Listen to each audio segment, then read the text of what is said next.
Hey, everybody, welcome to Red May, your 1-month vacation from capitalism. De-reification and Art Now will be the subject we treat today. But before we go into that, I want to make a pitch for some money and clue you in to the last 5 events of this year's Red May, which you may catch some online and some in person.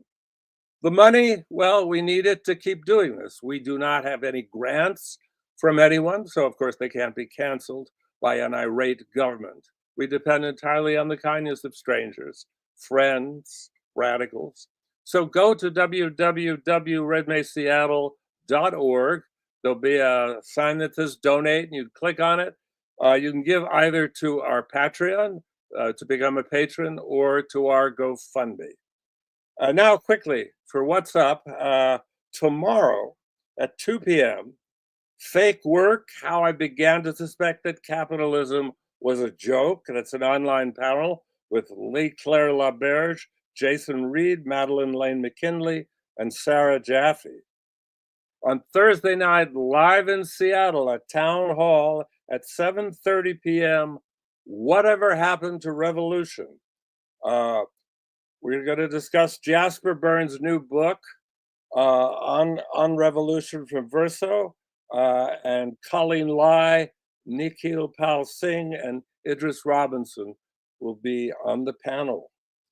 And on Saturday, May 31st, at 12:30 p.m. at Elliott Bay Books, Jamie Merchant, who writes for the Brooklyn Rail, is going to discuss his book on endgame economic nationalism and global decline.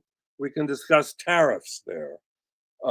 And then at 2 p.m., The Future of Revolution, Jasper Burns will discuss again his book of the same name with Idris Robinson. The one thing I left out is Friday night, from 5 to 7 p.m. at Vermilion, an event called What Just Happened America. It's a kind of round-robin conversation with Colleen Lai, Michael Hart, Idris Robinson, Jamie Merchant, Kathy Weeks, Jasper Burns, and Nikhil Pal Singh. And anybody who comes, everybody will have about 3 minutes to kind of figure out what the fuck has been going on in the last 100 days. But now, let's go to art. And I'd like to introduce the moderator of today's event, Minh Nguyen, a curator, a writer, and a Seattle expat. Minh, take it away. Thank you, Philip. Hi, everybody. Welcome to De-reification and Art Now, our panel today. I'm Minh Nguyen. I'm going to be your moderator. This panel is on the occasion of Jaleh Mansoor's new book, Universal Prostitution and Modernist Abstraction, which came out from Duke University Press this month. Congratulations again. We're super excited to celebrate the book launch with you by discussing the ideas in the book, how they relate to your body of work around art history and Marxist critique. We'll be joined by Anita Chari and Matt Browning today as respondents. And so first, the panel today is organized sort of in 2-3 parts, but we'll get into the new book. Jaleh will present, give us a small presentation, and then Matt and Anita have prepared responses. So I won't speak too much because they have a lot in store, and it'll be a really great discussion. And then after the responses, we'll open up the conversation to broader ideas around de-reification, reification, the definitions they're working with, and how they all come to these terms, and art's role in de-reifying perception, the vision machine, what that means through their perspective works and practices and fields. So I will read their bios next, and just to give you a sense of their work, and then we'll pass it on to the presentation. So Jaleh Mansoor is a writer and associate professor of art history in the University of British Columbia, Vancouver, where she teaches modern and contemporary art history with an emphasis on post-World War II European art. Her areas of interest, in addition to art and its histories, include materialist formalism, Marxist feminism, Frankfurt School theory, and communization theory. Mansoor's first monographic book, Marshall Plan Modernism, Italian Post-War Abstraction, and the Beginnings of Autonomia. Sorry, I have that thing where I read more than I talk, so like these words I've never said out loud, was published by Duke University Press in 2016. She has written extensively for various journals, magazines, and art institutions. She co-edited an anthology of essays addressing Jacques Rancière's articulation of politics and aesthetics, entitled Communities of Sense, Rethinking Aesthetics and Politics. Anita Chari is Associate Professor of Political Science at the University of Oregon, and a critical theorist, somatic practitioner, and writer. Her research focuses on the Frankfurt School, Western Marxism, and the relationship between critical theory, contemporary art, and embodied practices. She is the author of A User's Manual to Clairefontaine and A Political Economy of the Senses, Neoliberalism, Reification, Critique. Her current book manuscript, entitled Traumocracy, explores the implications of the trauma-informed turn for contemporary politics. She's co-founder of Embodying Your Curriculum, TM, an organization that supports academics, social justice leaders, and those working in the field of prison justice to bring embodied practices into higher education. Last, Matt Browning is an artist living and working in New York. Recent solo exhibitions include Gallery Buchholz, Cologne, which is currently on view, as well as Sant Andrea de Scalfis, Rome, Essex Street, New York, and Gant, Queens. Browning participated in the Whitney Independent Study Program, is a PhD candidate at the University of British Columbia, Vancouver, BC, and teaches seasonally at Parsons School of Design, New York. So yes, lots of not only seasoned Red May guests, but writers who have been in conversation with each other in various ways. So thank you so much for all being here, and I will pass it over to you, Jaleh. Thank you so much, Minh. And first and foremost significance, I just want to acknowledge that my part of this conversation is broadcast from the ancestral and unceded territories of the Musqueam, Squamish, and Tsleil-Waututh peoples. And that is the grounding matrix for everything we say and do here. And I really want to thank everybody at Red May and Philip for accomplishing this enormous feat of winning back intellectual production from its privatization and enclosure in the academy. I really think Red May is a magnificent and special thing and does what it says that it's going to do. Gives us a kind of a break from capitalism and the academy. So I'm tremendously grateful to be here. And so, yeah, so to talk about this book that just came out, and I'm quite curious about its circuits and its reception and where it will go, because I've always been walking a really tight sort of line between and among numerous discourses and not really fitting into any of them. But the primary purpose of Universal Prostitution, A Counter History of Modernism, was to really suss out all the numerous and multiplying definitions of abstraction and how they relate to one another in the larger framework of art, its production, its circulation, and in relation to the subject who is interested in art. So what, I owe everyone lots of definitions before I get into anything substantive, but what I mean by a subject is obviously the subject is in part a product of a capitalist totality, a capitalist mode of production that includes not just a social totality or a social factory, as Mario Tronti called it, but also all of those elements that were once thought of in Marxian theory as externalities. So, by now we know that nature is not external. So I mean a subject in a contemporary totality who remains interested in art. That's what I'm thinking about when I'm trying to redefine or suss out what abstraction means in relation to people who look at art. So then what do I mean by abstraction? So if the goal of the book is to try and think about what these terms mean and why they matter now, and why, in keeping with the mission of Red May, how they can afford us a way out of here to move with this year's theme, or to give us a permanent vacation or space beyond capitalism, what can art do for us there without being reinserted into a traditional instrumental definition of use value, and what is meant by abstraction? So quickly, the three definitions of abstraction that I'm working with are more or less coming from a larger framework of quote unquote common sense, a kind of common usage, both inside and outside the specialized language of the academy, and increasingly in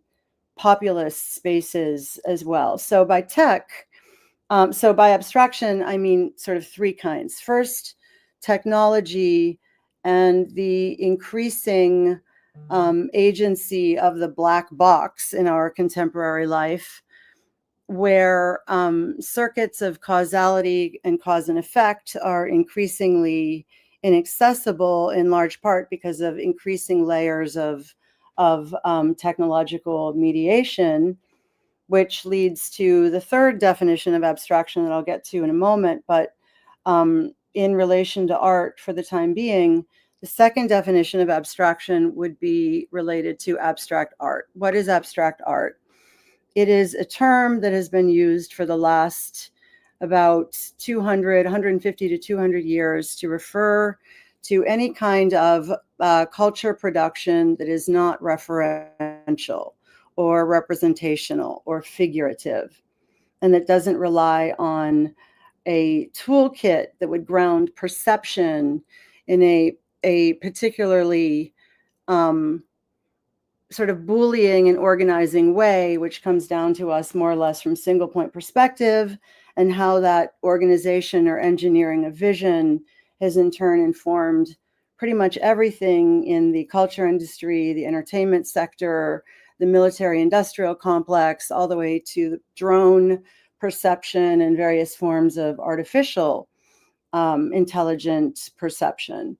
So abstraction is such a grab bag for really anything that doesn't adhere to and organize itself within that kind of visual engineering. And then so by the third meaning of abstraction, which is linked to the first one, to technology, would be social abstraction, which is getting more and more discursive attention. I think that I'm working in parallel with any number of people thinking about real abstraction or social abstraction, including Alberto Toscano, Sven Ludekin. There are many. So what do I mean by that? I mean the modality of a capitalist totality that is generated first and foremost from the extraction of surplus value in production, and then is seeping through that modality of production in a larger social totality, through circuits of exchange, and then of primary importance for this book, a zone of abstraction that I emphasize particularly are the market abstractions, where surplus value is finally actualized and realized on a market in a moment of transaction. And of course, it will be said that this problem of markets and market circulation can't possibly be part of a bouquet of causes for totalizing social abstraction, because markets have always, of course, been around since time immemorial. But I don't think what I'm asserting in this book, alongside many others, including artists at this point, of course, a muse for much of my work, and I know many of my interlocutors here, including Dr. Chari, are the artist collective Clairefontaine, who have also spent a lot of time thinking about the role of transactions in market spaces in contributing to social abstraction. And so what distinguishes contemporary or modern and contemporary market relations under a capitalist mode of production is the primacy of a particular commodity, which is labor power. And this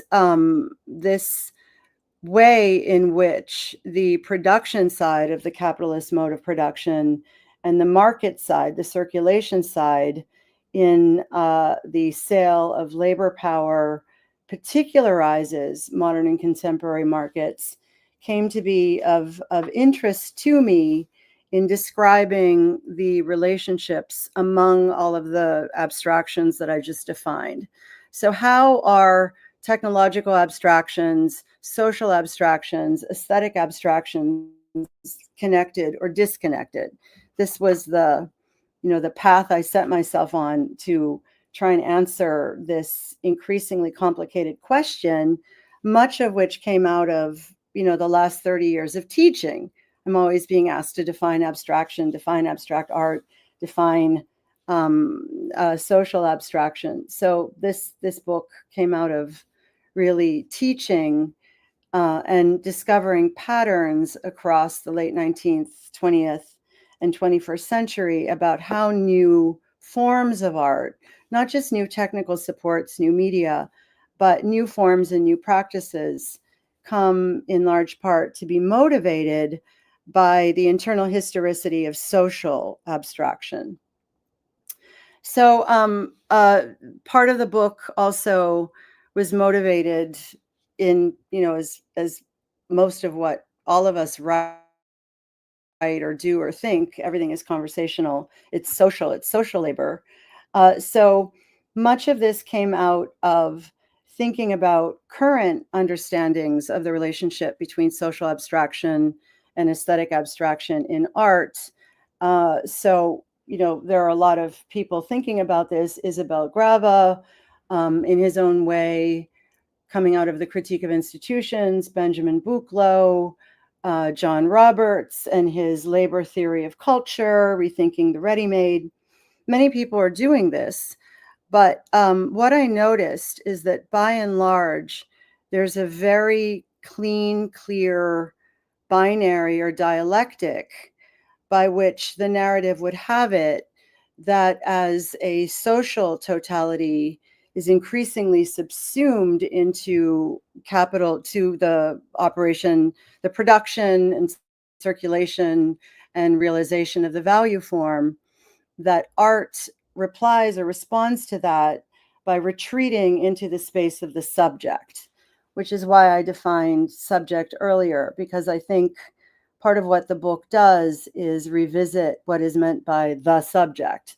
So in the kind of art historical or critical accounts that see a clean dialectical relationship between aesthetic abstraction and social abstraction, aesthetic abstraction is always on the side of a subject as defined by an Enlightenment and Romantic historical discursive matrix, a subject that precedes social abstraction rather than being forged by it, as I argue along with many, many other people, and that this subject that precedes a capitalist totality is somehow receding into a last reserve of subjective capacity over and against the objective subsumption of capital. So I wanted to think about that and look at that, not least because the story seemed much more intricate, complicated, and interesting, looking at artists' work and artists' writing. And I was struck at one point by a claim made by contemporary artist Liam Gillick, by many artists, but his way of formulating this sort of stood out to me, that in fact, what we take to be abstract art is often thinking about its concrete capacities, its material constraints, within the capitalist mode of production. So, these kinds of concerns that we see abstract art from, its beginnings with Manet through Mondrian and Picasso and into mid-century abstraction and Jackson Pollock, these things that we tend to think of as the properties of so-called abstract art, like flatness or facture or the canvas or the frame, these tangible sort of things, are in fact quite concrete. And it's the world itself that is increasingly abstract because of the way in which capital in its social mode imposes a kind of second nature or a real abstraction that we really can't see. So this kind of understanding of what we take to be real and what we take to be abstract struck me as being problematized by art, by what is deemed modern or abstract art, beginning with Manet, from the very beginning. So yeah, the first thing I noticed is that this clear and clean kind of dialectic really didn't make sense when you look closely at either the sort of texture, the sort of invisible yet molecular saturation of real abstraction in our everyday life, by contrast to the kinds of abstractions we associate with art, which are in fact much more concrete. So, things were beginning to unravel. But the other issue was the way in which abstract art is often understood to be a kind of analog to philosophical abstractions, thought abstractions. And that struck me as also really problematic and misinformed. And so the question was, why are a lot of these traditional takes, or this kind of entrenched dialectic in the history of art, why bother with problematizing or complicating that, other than to do a kind of academic piano exercise to note that the relationship between artistic abstractions and social abstractions are much more co-constitutive and imbricated, beginning with Seurat and others. But piano exercises aside, the larger question of the book was, well, how, insofar as major formal transformations in art are in lockstep with transformations in the larger social totality under capital, the subsumption of everyday life under capital, insofar as these abstractions are moving in relation to one another, what could art tell us about social abstractions that might actually assist us in carving, as Philip and the Red May people ask, a way out of here? How the hell do we get out of here? And so one thing that emerged in this book, also to answer Minh's question about a vision machine, is the way in which art is always moving in a kind of umbilical parallax with advances in subsumption, but precisely because of its remainder or its vestige or its surplus to its relationship to a social totality, its aesthetic properties, which really come down to its modes of defamiliarizing or estranging everyday life. It's because it's a modality of, sensuous experience within a larger life world of subsumption that nonetheless insists on retaining this defamiliarizing or estranging sort of surplus that gives it a kind of vantage or an affordance through which to see forms of social reification that are completely invisible to us because we're formed by them. We are, as much the subject is as much a product, if you want to flatten it ontologically, an object of the capitalist mode of production as any other object or commodity. And this, of course, here I'm responding to Claire Fontaine's claim that we are all ready-made objects, that even artists are ready-mades, which had once been understood to be the property of the object. So the long and short of it is that in addition to doing a different kind of art history that moves away not just from symbolization, representation, but also the whole issue of ideological critique that has preoccupied art and art history for so very long, I wanted to move to the side of the question of creation, the creation of the artwork within a larger social matrix where production and productivity increasingly makes that margin of creativity outside of social abstractions impossible. And so that becomes the gambit of the artwork insofar as any kind of independent or autonomous kind of consciousness becomes increasingly impossible within the mode of production, circulation, market realization that we live in within everyday life. What does the artist have left to say or to do? And increasingly, I noted that in this complicated dialectic between transitions in art making and the historicity of capital, that art is always sort of surfing, if you will, this last remainder of perceptual and sensory estrangement by which to underscore or highlight estrangements within everyday life that become thoroughly naturalized to us. So that's the long and short of the mission of the book from a sort of Red May perspective. Now, there's a whole other way I could lay this out that would emphasize more its response to any number of debates within the history of art, within that discourse. But for today's purposes, I am really taking seriously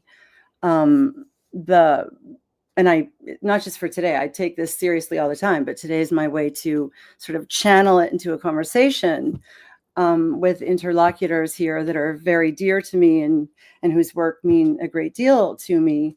I'm really trying to think about what this strange activity called art can still do in a social field that is, again, increasingly renaturalized into a capitalist second nature, especially at a time and a place, in a milieu, in a social totality where, you know, the sort of activist, the sort of A is for activist kind of mobilization is just increasingly ineffective.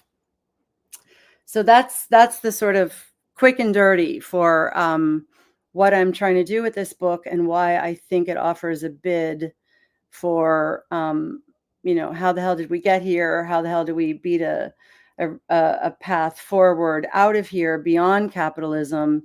And what can the artwork do as a quote unquote vision machine?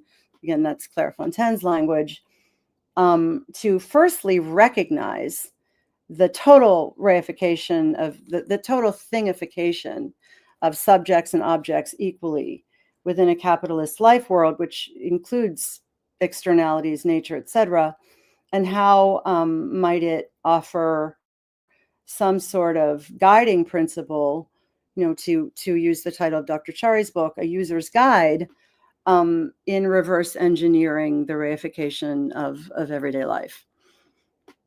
So that's how I would try and frame that, because I'm much more interested in responses and possible, you know, I'd love to hear the extent to which that is completely naive, or if that does afford some kind of form that aren't the usual activist paths, or, you know, the sort of usual strategies and tactics that have been shown to not work in cycle after cycle. Great. Thank you so much for that overview.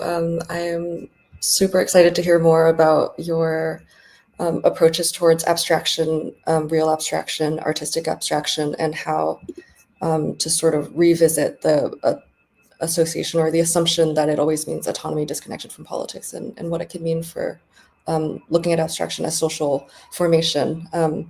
But before we get into more of your concepts, there are more of your concepts too that I'd love to hear more, such as the economic unconscious. I also feel like I completely agree with you, but I think about it's almost like an inverted thought for me, because I focus on realism. So I'm always thinking about the abstraction of realism rather than like the realist political critique of abstraction. So excited to get into that. But first we have responses from Matt and Anita, and I believe Matt will go first.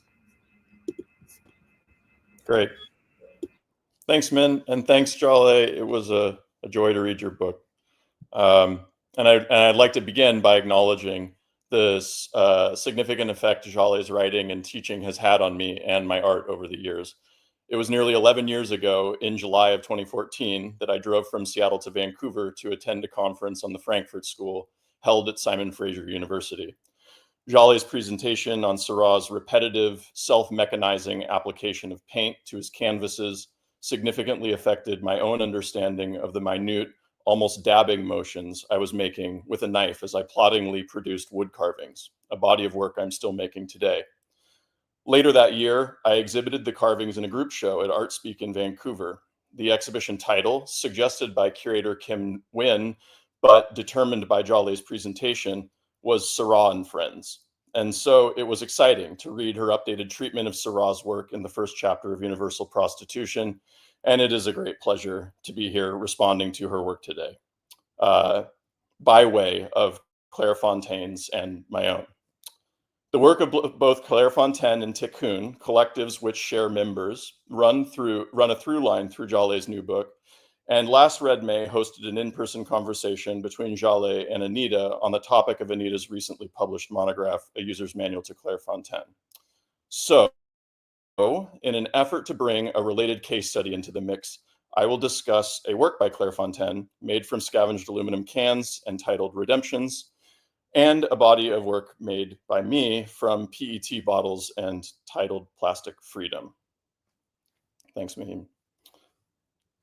To start with a visual and textual description of Fontaine's Redemptions, the work is comprised of 4 elements: large transparent plastic bags full of aluminum cans hanging from the ceiling, a small DIY home smelter, a small stack of aluminum ingots with the word redemption cast into them, and a United States $10 bill, folded in such a way as to reveal the word tears. Through these elements, the installation stages the remnants of, there's the DIY smelter, and there's an image of the bar. Through these elements, the installation stages the remnants of 2 activities: collecting aluminum cans and smelting those aluminum cans into aluminum ingots. I'd like to suggest that there are 2 levels of reflection on monetary redemption proposed in Fontaine's presentation of these 2 separate but related activities. The first level of reflection is on the fact that the metal value of the can exceeds the redemption value offered by state-run redemption programs, and that more money can be made by selling the cans by weight directly to corporate recycling facilities. However, this first suggestion is quickly followed by a second. There is even more money to be made by smelting the cans yourself and offering a direct sale of ingots to fabrication shops. Implicit in the first level of suggestion is a decoupling of the lumpen proletariat from the state, insofar as the can collector shifts from redeeming their cans at state-run redemption facilities to selling their cans by weight to corporate recycling facilities. Explicit, at least in my opinion, is the second stage of the becoming petit bourgeois of the lumpen proletariat, insofar as the can collector now becomes the owner-operator of their own small-scale smelting business. Claire Fontaine accompanied this work with press materials, quoting Walter Benjamin, who, contra Marx's suspicion of the political inertia of the lumpen proletariat, continued Baudelaire's project of positively linking the activities of the city scavenger to those of the poet. What Fontaine's Redemptions adds to this tradition is a drawing together of two images of the artist, one fantasy and one closer to reality. First, the artist as lumpen, and second, the artist as petit bourgeois. I'd like to further suggest that there is a dimension of moral redemption at play for Fontaine in this second activity of becoming smelter. As Liam Considine explains, quote, Clairefontaine's redemption of avant-garde forms mimics the tactics that DIY smelters employ to resist subsumption by corporate recycling, unquote. In other words, the home smelter, by resisting the juggernaut of the state, and secondly, by resisting subsumption by corporate capital, redeems themselves and their activities in the process. And the artist, insofar as they resist state imposition and corporate subsumption, redeems themselves as well. So, while Fontaine correctly dispels the myth that the artist is a lumpen proletariat, she perpetuates another fantasy in Redemptions, namely, that the romantic anti-capitalism of the petit bourgeois owner-operator serves as at least some nodal point of resistance to the state and to capital. I would argue that this form of resistance is quite at home in art, as art on the left's tendency towards anarchist libertarianism draws it into close alignment with the romantic anti-capitalism of the petit bourgeois. Nevertheless, there are concrete points of contact between Clairefontaine's Redemption and my work, Plastic Freedom.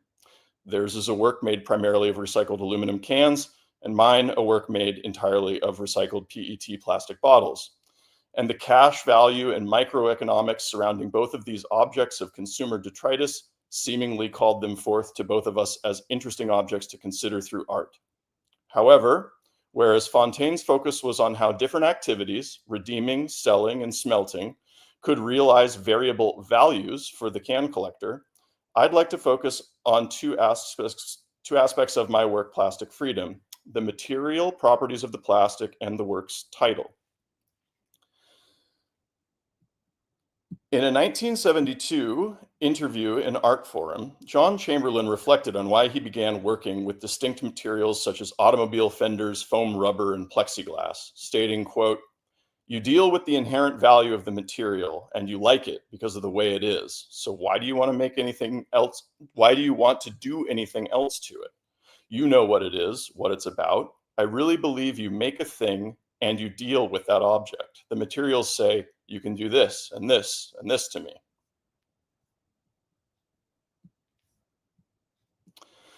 This position can be seen across Chamberlain's work, from the way he comes to understand the crumpling of fenders under pressure, to the way he binds foam, and most notably, to the way he uses heat to fold plexiglass into sculptural forms. However, there's also a materialist dimension to his choice of materials. They are cheap and plentiful. If Fontaine is asking the question of value, what is the value of this aluminum redeemed as cans, sold by weight, sold as ingots, sold as art? Chamberlain is asking the question of cost and physics. What can I afford this material, and what can I do with it? It is in this spirit that I began working on the Plastic Freedom series. These works are comprised of layers and layers of plastic bottles of concentric sizes, each bottle shrunk down on the last by using a heat gun to activate PET plastic's heat shrinking properties. The plastic bottles that go into these works, like Clairefontaine's cans and Chamberlain's fenders, are of course cheap and plentiful. In an inversion of the tradition of the avant-garde breaking free from the studio to work on the street, here I took the street to the studio and set to task learning what that plentiful material might do. As it does for so many artists now, YouTube served as a spark.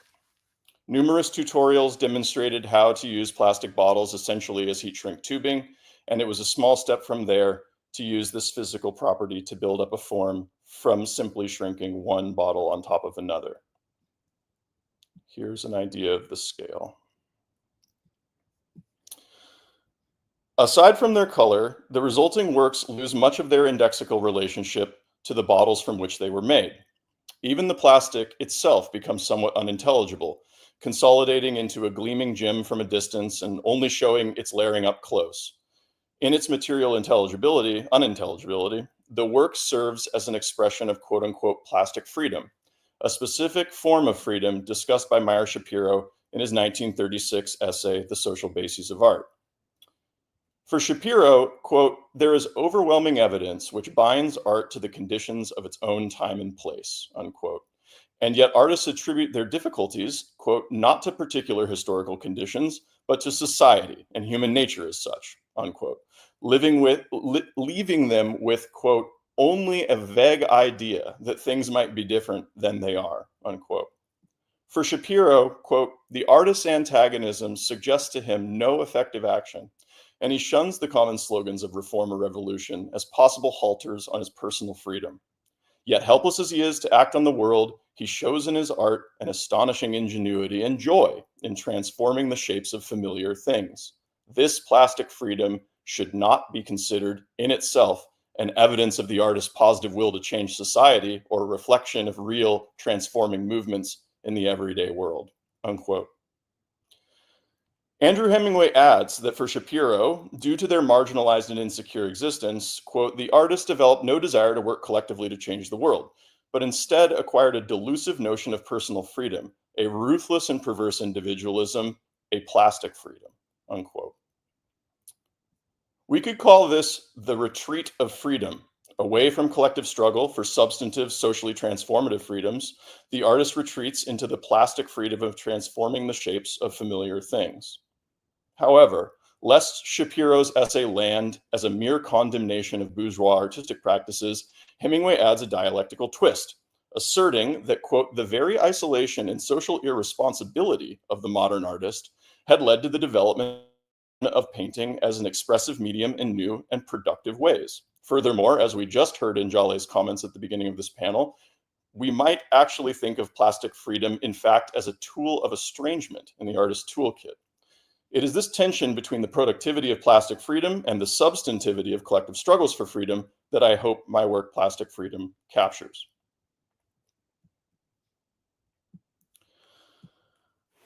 I would argue that Jaleh's book closes with an extended study of a work which encompasses both plastic and collective freedom.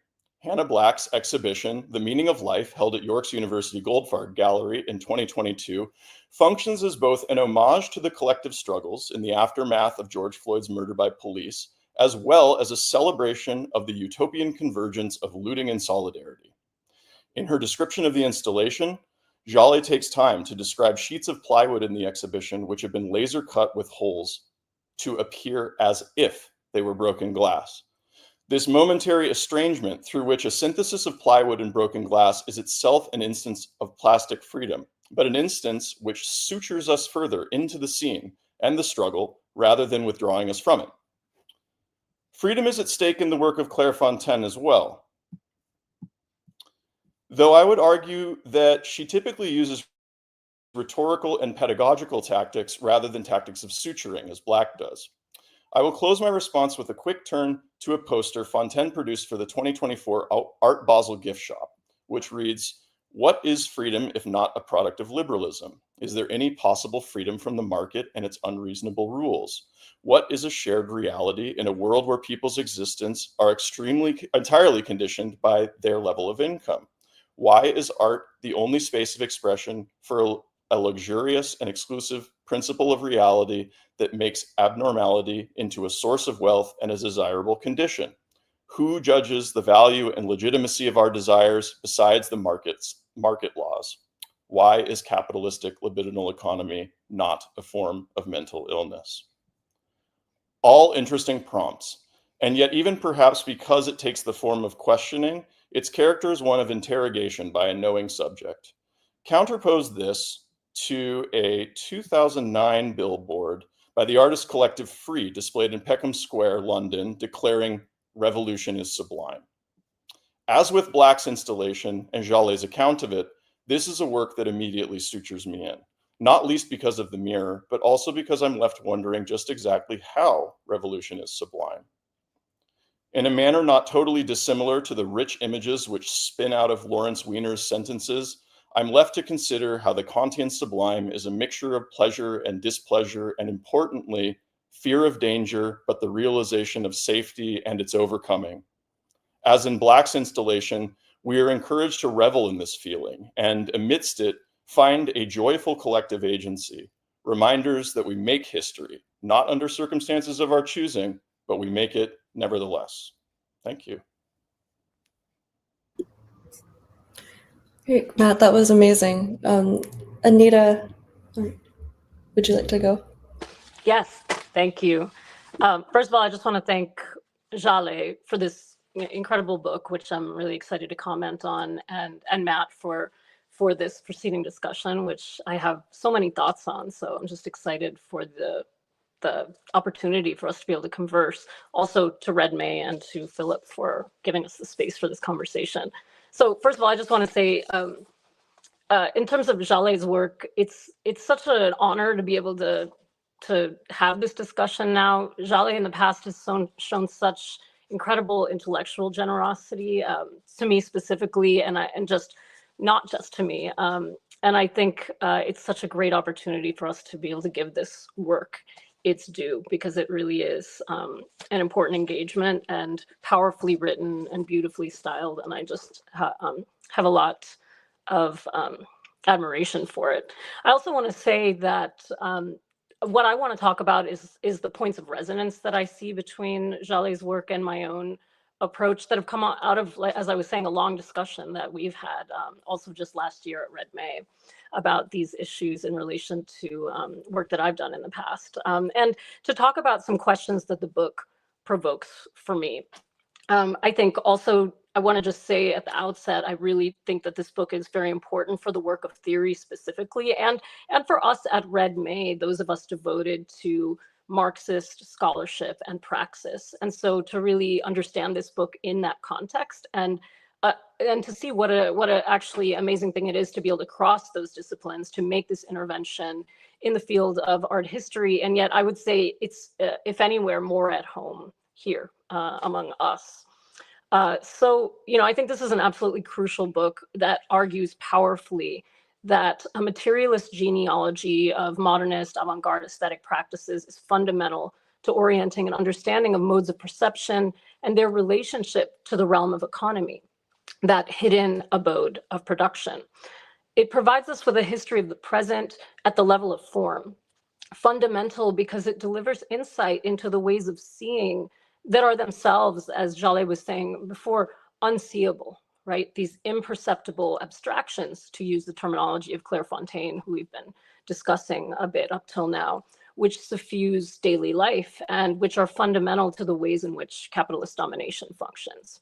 So in this book, Jaleh tracks an alternative genealogy by which we might understand the shift from an order of representation, let's say, to one of abstraction, as part and parcel of a process by which capital compels, as she writes on page 2 in the first introduction to this book, these are the words of Jaleh, new modalities of perception and apperception, not just new objects and technological inventions, but ways of seeing, sensing, and knowing.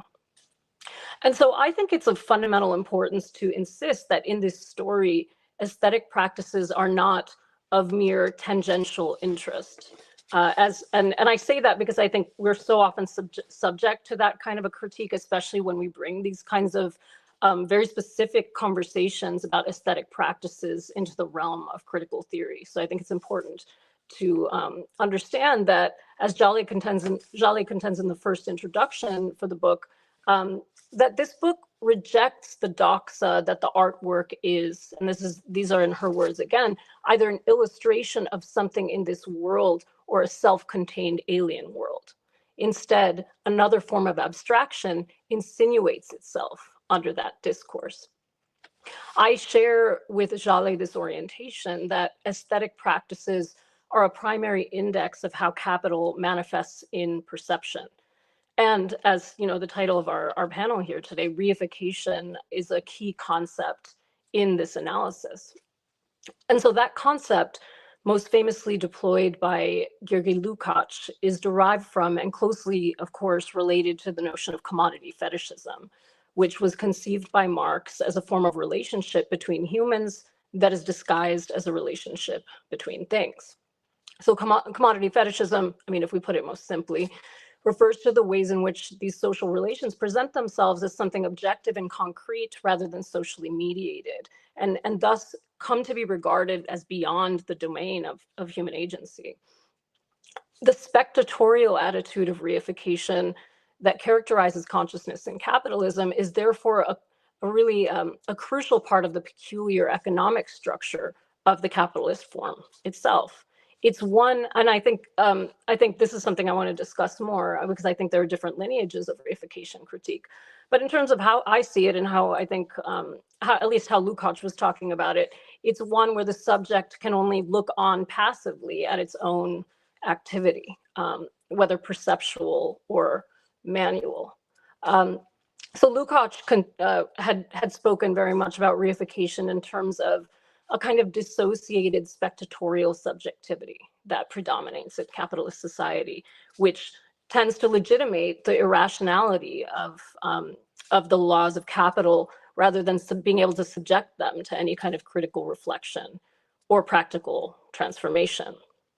And so I think, reification critique is really a fundamental part of this book. And in terms of how Jaleh is discussing it, I really think in the introduction, there's a really interesting discussion of how, I'm just going to read the quote here, as an index of an index. So as an index that is aesthetic, right, of an index of circulation, the artwork is a margin through which to sense or see the field of the socially mediated second nature in all its apparent abstraction.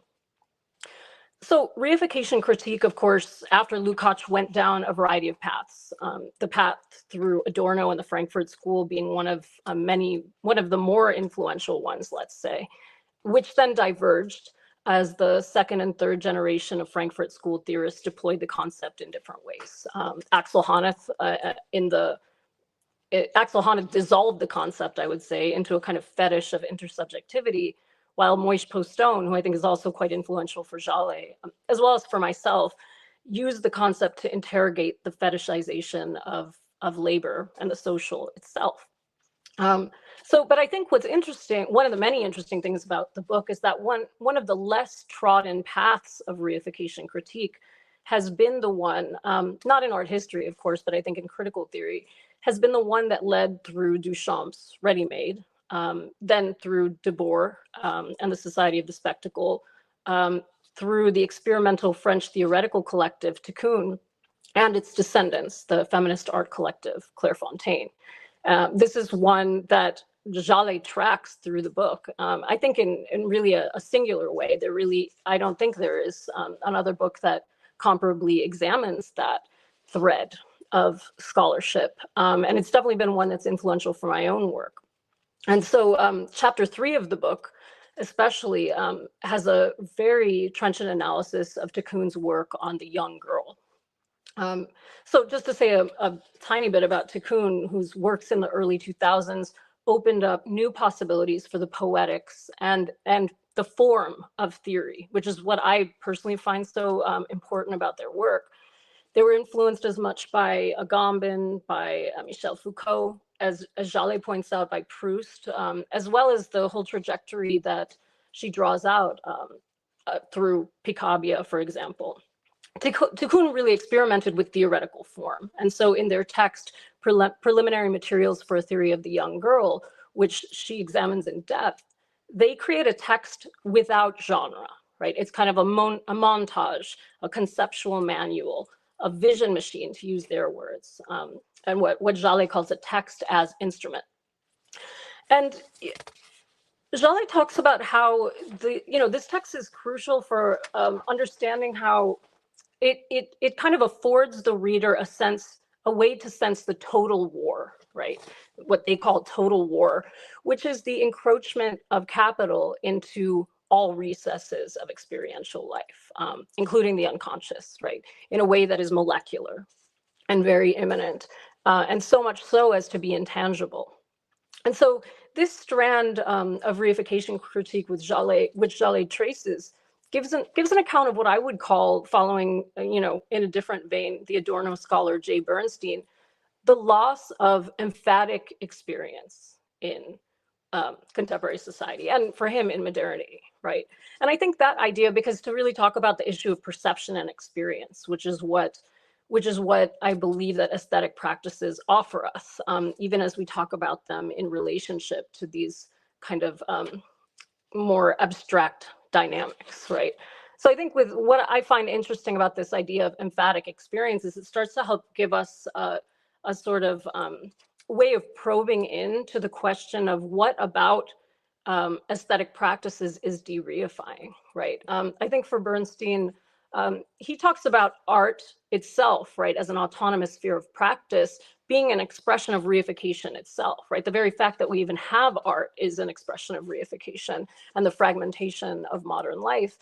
And more specifically of our capacity for sensuous and embodied transformative experience, because this form of experience has been ostracized from everyday life, right? It is incommensurable with everyday life in a way. And so under conditions of capitalist reification, we've kind of had to surrender this capacity. And so art in a way can potentially be the bearer of that. And in a way, I think that is it's at its best, right? At its contingent best, it's the potential that it promises us.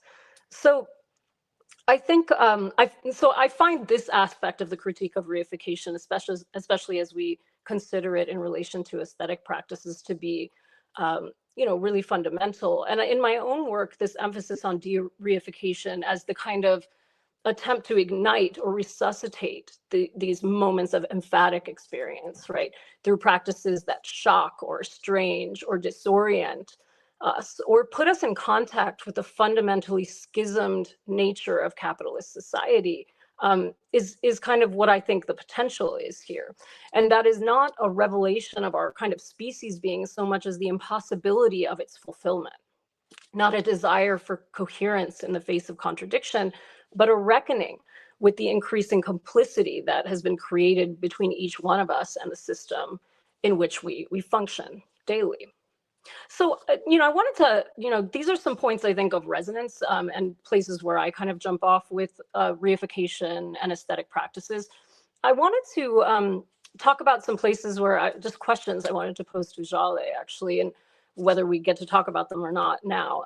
One of the terms that I think emerges as significant to this specific interrogation of the de-reifying capacity of artworks for Jaleh and for myself is the notion of mimetic exacerbation. So this is a term that Jaleh takes from the critic Hal Foster, and he uses it in relationship to, he takes it from Zurich Dada. And when he refers to it, it's really an invocation of a kind of imitation of the brutality that the Dadaists witnessed around them as a kind of immunological strategy of sorts, right? That they took this kind of corrupt language around them and played it back as caustic nonsense.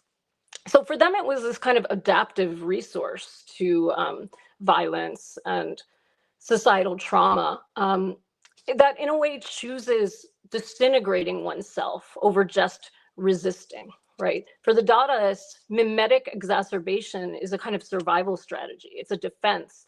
It's a way that the artist can kind of in some way be critical but maintain its distance, not through withdrawing, but through kind of a certain form of excess, right? That's the exacerbation. And so I think this is really interesting because I think the mimetic quality of critical artworks that we're examining here under the sign of de-reification is very important, right? The mimetic quality. So a lot of the artworks that Jaleh is looking at in the book, Clairefontaine for sure, are really making use a lot of mimetic strategies, right? Insofar as they imitate the commodity form while driving it through exaggeration to access a new consciousness of capitalist violence. Of course, what I would say though, so Jaleh, I think you really are thinking with this framework of like amplification, exacerbation. And I'm interested in thinking about to what extent exaggeration or exacerbation is central to how these artworks function critically. I myself became very interested in the notion that indeed such works may not be exaggerations or kind of exacerbations, but actually modest quotations, right? This is a work that Clairefontaine uses that I kind of ran with, and was interested in precisely because it references the ways in which reality is already itself hyperbolic in its forms of domination, right? And so provoking me to examine this question of mimesis and the question of where the subject immersed in the totality of these reified forms derives the kind of negativity necessary for engaging in critique, right? So that's one set of questions that I was interested in hearing about. A second set of questions arises for me regarding questions of theory and form, and the kind of refraction of an aesthetic critique of reification into the realm of knowledge production. And in a way, I think this touches on some of what Matt was speaking about in your critique of Clairefontaine and kind of the merely rhetorical strategy that might be used, right? I actually don't agree with that interpretation as such, because I think I agree with it in that work of what is freedom, but I think in most of their works, I don't think that is actually the only way that they're operating, right? Precisely because I think what they're doing is intervening into a space that is sort of neither in purely conceptual space nor in purely aesthetic space, right? They're actually trying to enter and create a new kind of a new realm of discourse there, right? Such that theory and art are not maintained in this hierarchy of mental and manual labor, right? Which is another theme that I think is crucial to Jaleh's work and my own. And I think that when I think about this, it's like, I think I'm cautious about the ways in which scholars, we ourselves reproduce these hierarchies between mental and manual labor, right? Our aesthetic practices kind of help us to think about how we could decenter that or kind of disrupt that. But I think in what way, right? Tikkun actually is very interesting in helping us to think about what kinds of formal strategies can reverberate into actually the theoretical scholarly space, such that we can think about the ways in which reification penetrates fully the kind of theoretical space as well, right? So that's something I'm interested in talking about. And I think that leads to the question really of, abstraction. I think there is an interesting set of questions around how not only how artists use abstraction, but how theorists use abstraction, right? Of course, and how those are related to real abstraction, which is a major focus of the book, right? Is there a way in which we can talk about a certain ethics of abstraction that we engage in as kind of scholar practitioners to think about how like in what praxical space concepts land? That's something I'm interested in thinking about. So of course, sometimes we can see that maybe like with the work, what is freedom, right? I don't know. I think in a way it may be the case, as Matt is saying, that work is purely rhetorical, perhaps, and therefore it's almost like reproducing the very problems that like scholarly discourse would have when trying to enunciate a critique of reification, right? But isn't there a way in which we also have to think about the very forms of theory in order to engage fully the potentials that critical art provides us with, right? So just to cite finally and conclude with a quote that Jaleh uses or Jaleh writes on page 195, citing Adorno, quote, "The failure to convert theory into practice is the very proof that theory is more necessary than ever in negative dialectical relation to the mistakes of the past and the potential of a meaningfully de-reified and collectivized future. This is the actuality for Adorno of philosophy in lived real time, or what Marx would call the real movement of history. I cannot speak for philosophy. It is my conviction that it is the potential, if not the actuality, of de-reifying operations that are intrinsic to art. Thus, the need for theory is a need for art, but I would say that vice versa, right? So my question is about whether in the face of this recognition, whether we as scholars can learn from de-reifying artworks new forms in which the genre or practice of theory might be conveyed, right? And how does this recognition complicate divisions between theoretical and artistic labor, mental and manual labor?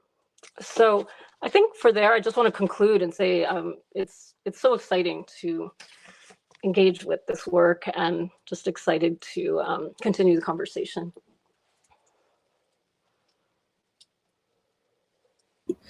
Jaleh, did you want to respond to those questions by Anita specifically, or maybe Matt's presentation also? Yeah, sure. I would love to. I would be honored. So let me just say that both of those responses are so rich and laden with detail and care, and also such wonderfully accurate reading. So, this is I can't thank you enough. This is a really generous gift on both your parts. In responding in this particular way, that would also allow me to refine some of these points and answer some of the questions more clearly. So I think I will answer Anita's and then move to Matt's in a sort of reverse order of how they came in.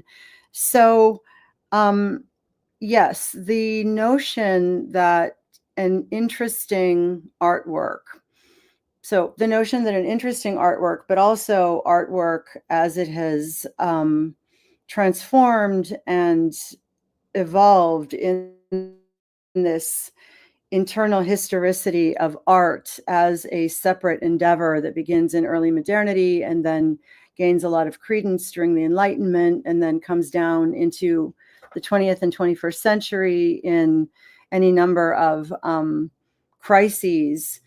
The notion that the work of art does not settle in either a space of intellectual labor or manual labor is really crucial and a major load-bearing notion in the work. So first of all, the fact that art is coming out of an Enlightenment tradition is equal to the sciences as a modality of inquiry, but is very different than that kind of inquiry, mostly because it's a kind of means without ends. It's a way of thinking through thinking and thinking through making and making thinking.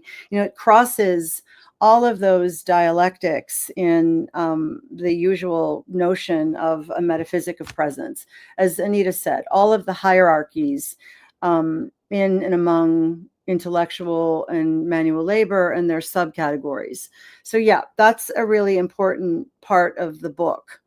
And I think that in response to why has art not been the bearer of a kind of capacity for finding modes of freedom outside of capitalist production, circulation, and realization, is a kind of within the total reification of the disciplines, art, precisely because of its excess, is always seen as a site of lack. So it's never intellectual enough for the philosophers, or the sort of more lofty discursive kinds of inquiries, such as political economy, right? For Marxists, there's something kind of risible, or there's an adjacency about art that makes it not quite serious. And then on the other side, the elaboration of very carefully modified and developed crafts or modes of production, art is once again, because it's not quite instrumental enough or not quite part of the everyday circuits of value, it's understood as, again, having this kind of adjacency where it's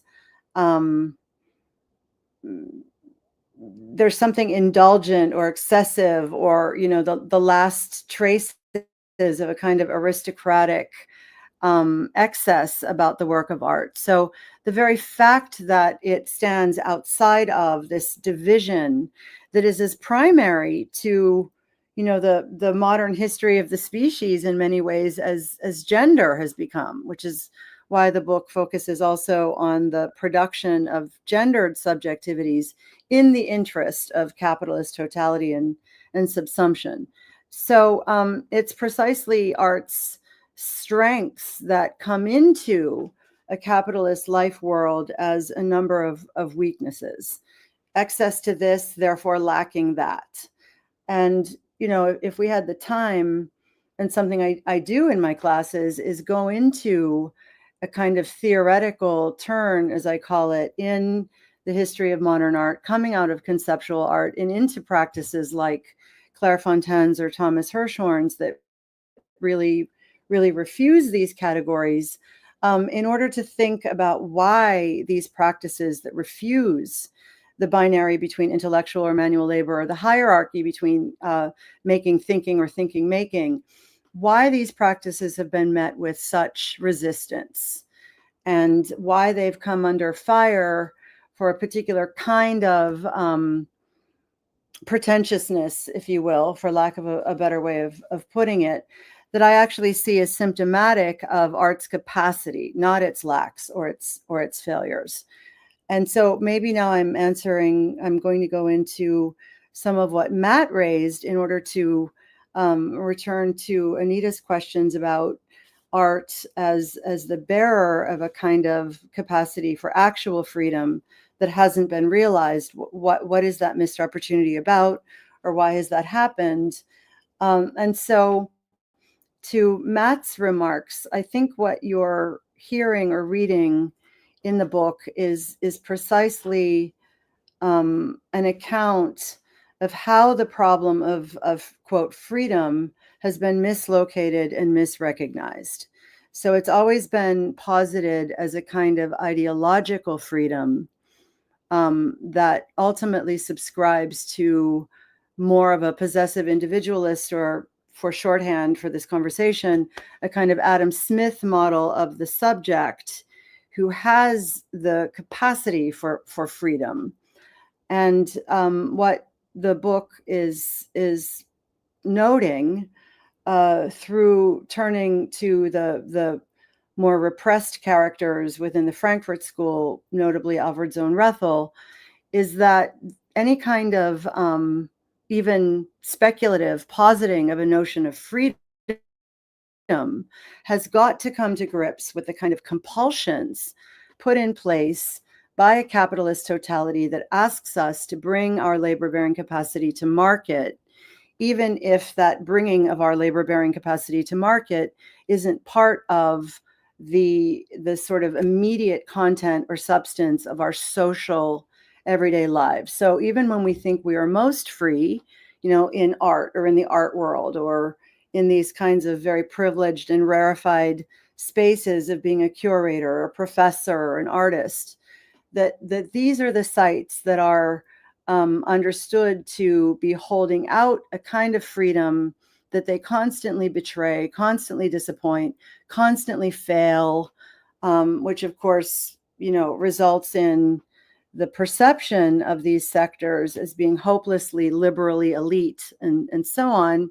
And so the book is arguing that the question of freedom and the obstacles to freedom within cultural practices have been misrecognized and mislocated. And so, as you say, yes, we have to turn from a kind of ideological space to thinking about a historical materialist space, the places of our own daily self replication. Which then brings me back to Anita's question of why this zone of praxis that does move outside of the very reified categories of intellectual kinds of problem solving, or praxis, or even craft-based problem solving. And part of that, I think, is the history of 20th century art itself, where some very self-critical questions landed in what we could call the critique of institutions, which did turn the critical gaze back on practitioners of art, but again, on a strictly ideological level that completely missed the entire problem of the hidden abode of, you know, the production of value, its circulation, and how, even though art isn't producing value, as many, and I rely heavily too on Nitzan Shaked's thinking, that the institution is very much ensconced in the circuits of value that it doesn't really want to acknowledge, and that it cannot acknowledge with the same sort of transparency that it came to acknowledge its ideological biases in the first and second generations of the critique of institutions. So the argument in the book is that what art does as a quote unquote vision machine, again, Claire Fontaine there, is turn attention away from the demands of a self-reflexivity that are thinking about an autonomous or even an ideologically forged, the sort of the Althusserian subject, to think about how the subject is forged in relation to a very different unconscious, which is the transactional, the social and transactional market unconscious, that the subject is both formed by and responsible and responsive to, without really being able to see it.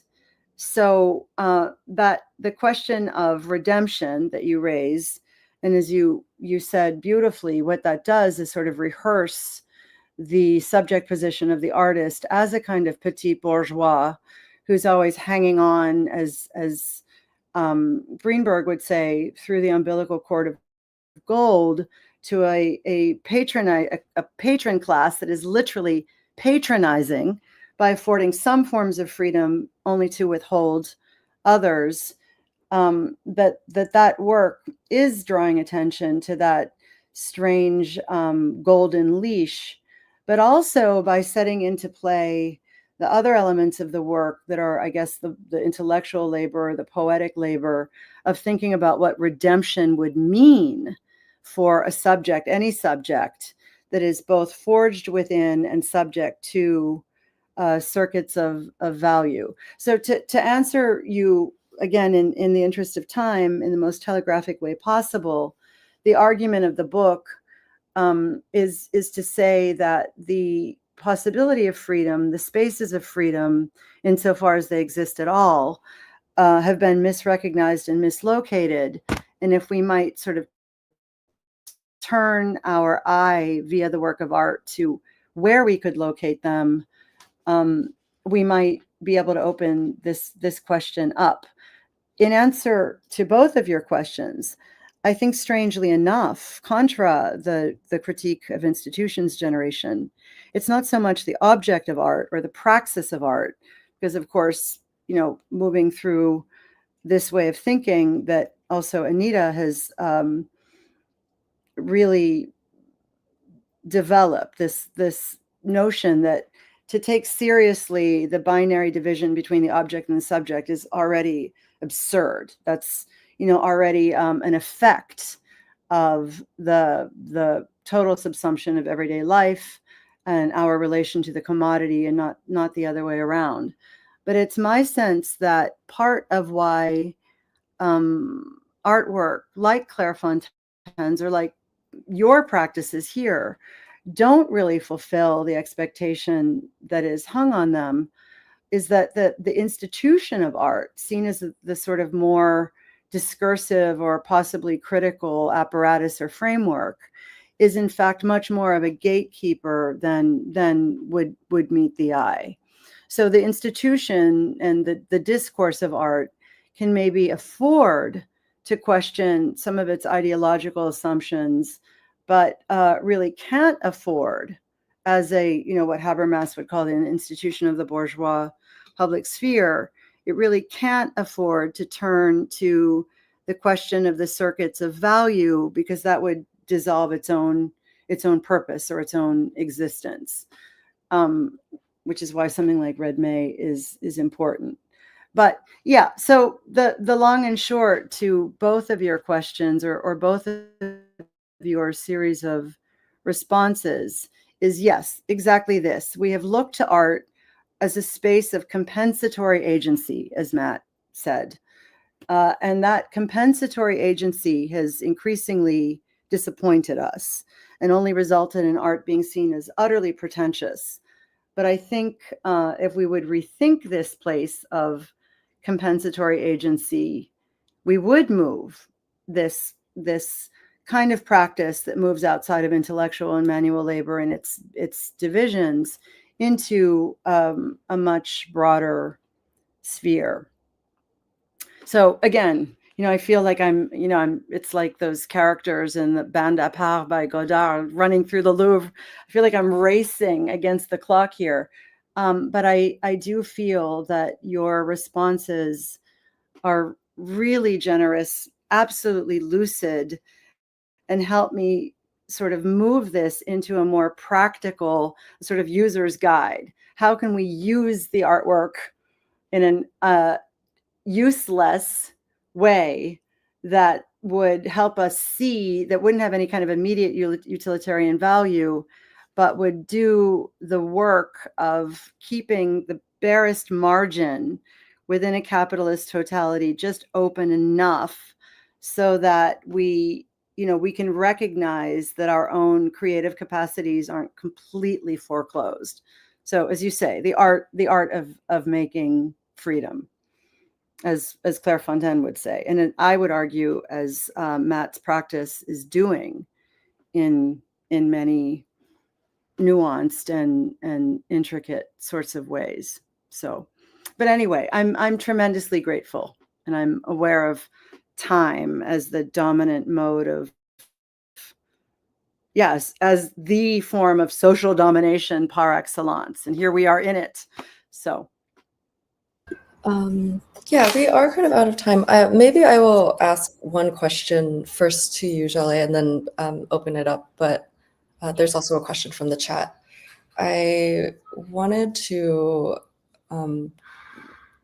go back to this definition of reification, de-reification, that is the title of the panel. And I also think, I don't know the full backstory, but I think it's so interesting that, Anita, you had written about reification through your previous book, and how you had argued for a sort of like a synthesis of it from like a Marxist reification and an Adornian one that sort of considers political economy and subjectification of the senses, and argues that you sort of have to look at both. And I feel like the works led you both to really similar points and really similar appreciations of Claire Fontaine. And I find that so interesting because you had started out in completely different fields, you in political theory and you in art. I think I'm curious about this, and maybe it would help people who are still associate this sort of dialectic between abstraction as the opposite of realism, or abstraction is the opposite of figurative. And it's not your definition in the book. You're talking about works of modernist art like Manet's Olympia or The Sea, and you're talking about how they show sort of like these forces of social abstraction, of circulation and exchange. But at the same time, the abstraction that you're talking about seems to be opposed to the kind of didactism that might be in realism as a form, or maybe in socialist realism, or a kind of mobilization agitprop art that also starts from an anti-capitalist critique of, maybe also wanting to de-reify society. And I wanted to hear you talk about those different modes, and whether for you it's this moment of estrangement that is more important in sort of like the abstract works that you're talking about. Is it this moment where you don't recognize, or you aren't being interpolated into these forms of as you call it, perceptive bullying, which I also really like. But yeah, if you could talk about that. One artwork that I was thinking a lot about when you were presenting was also Alan Sekula's Fish Story, which the art historian Gail Day has also described with a Lukashian critique. But I think it's a really example of a work that looks realist, but is actually abstract. Like it kind of just looks like a anthropological series of photographs, but to me that work is sort of about the abstract geopolitical forces of logistics and industry in kind of like a David Harvey neo-Marxian way. So sorry, digression, but yeah, I would love to hear your comments on that. Yeah, so to answer in as succinct a way as possible, I think that also goes back to what Matt had noted, which is that I think what happens, that de-reification happens successfully, if at all, when the work of art does draw the viewer in through a form of suture, but then a form of suture that defamiliarizes the viewer to themselves in such a way that makes the viewer recognize the degree to which they are a product of a particular model of anthros that is convenient for capital. That to me would be the sort of jujitsu, if you will, or the 1-2 operation of a de-reifying work of art that I think is happening in Hannah Black and Hito Styrel. I think it's happening in Matt's work, but that was going to take a longer conversation. And so the issue, I think, with realism for me is how it doesn't really take seriously the way in which the model of anthros, the figure, is very much a product of a very specific kind of history, is far from natural, and that also needs to, in a way, be moved beyond if we are going to recognize the way in which the model of the subject is itself a product that is, part of the internal historicity of capital, from its inception in Masaccio's Holy Trinity in 1380, Italian merchant capital that needed that figure in a particular way, all the way down to the desublimation of the figure, and the dissolution of it in Pollock and Rauschenberg and others. But the fact of the matter is that that's really more my next project, is how the work of art sort of traces the model of anthros as such in relation to this internal history of capital. But in short, I'm very skeptical that figuration can do the job of dismantling the certitudes of the self that would be necessary to a project of de-reification on either the object side or the subject side, the whole dialectic. But I think, Anita, this is your forte, but I know we're strapped for time. Yeah, maybe as an ending, any final remarks, Anita, if you want to respond to that, Matt? Maybe just the last 5 minutes. Do you want to go first? Or? Oh, I guess I would just say I am maybe a little in Minh's camp. I hold out hope for realism and practices like Latoya Ruby Frazier's and what they're able to do with the kind of updated relationship to the image and text that artists like Sakula have explored before her, and I think that those practices might not have a lot to do with de-reification, but they have another contribution that they make, and it is this kind of contribution of a kind of reflecting on making history, but not according to circumstances of our own choosing. And so, yes, there's a humanist dimension to projects like this, but there's a humanist dimension that attends to social constraint, exploitation, and oppression in ways that are very live and meaningful, and could perhaps complement something like your project, Jaleh, but I understand don't necessarily fall underneath its rubric of inquiry.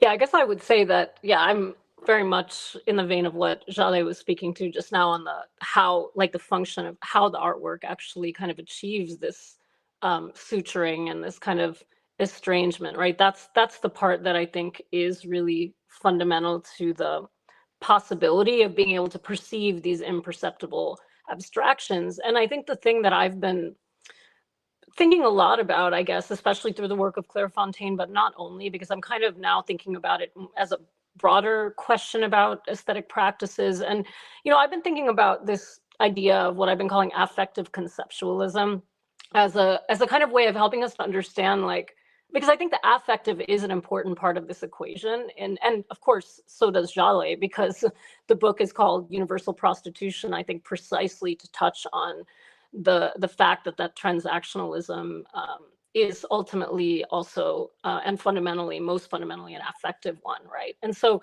that I think is really crucial to the kind of swerve between, you know, kind of conceptuality or the kind of abstraction, and then the actually most affective, concrete, identified with capital part of the subject, right? And so the artworks that can kind of swerve between those two and sort of provoke this, both what I think of in terms of like contact, right? Like I think of it as kind of, I talk about it in terms of tactile mimesis, following Michael Taussig, you know, the idea that there is this mimetic part of, you know, mimesis of capital, and yet this kind of tactile place of being able to both recognize oneself in it and be distanced from it, right? To feel that estrangement.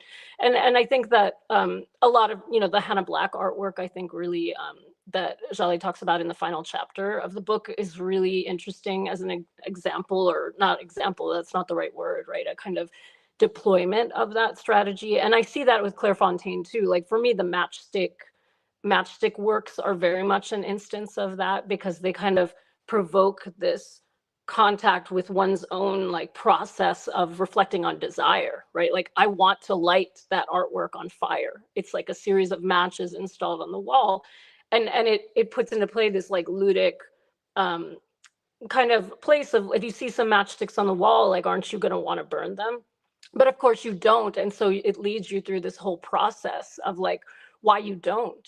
And the why you don't then takes you through the whole series of kind of structures that create us as subjects within capital. And so that for me is what is just one, you know, example of like what's possible when we are before such artworks, and also what they can offer us as theorists who want to engage what I call like a more haptic dimension of theory, right? Like to have theory touch the world that it wants to transform, because that's what we're going for, right? And that's what aesthetic practices gives us, rather than, you know, I mean, of course, a book of theory touches us too. I think we have a book that touches us before us right now. And yet I think we know that we're still in this place of wanting to experiment with the possibilities of what we can do with theoretical language in the face of these aesthetic questions.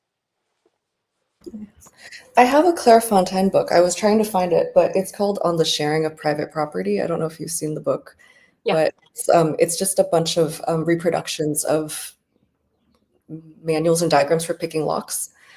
And it's a very cool book art object. And I was just thinking, like, if you actually were able to like pick a lock, or if it actually taught you correctly how to pick a lock, it wouldn't be art. It would be just sort of like a functional to-do book. But if it didn't, maybe it would be art. So the mutability is kind of interesting.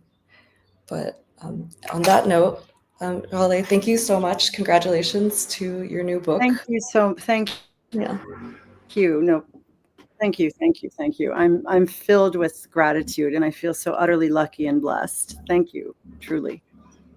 Thank you, Anita. Thank you. And I hope I see you all soon in person. Thank you all. So great to be in conversation with you. Congratulations, Jaleh. Thank you. Thanks very much. Okay. Mm-hmm. Ciao. Ciao.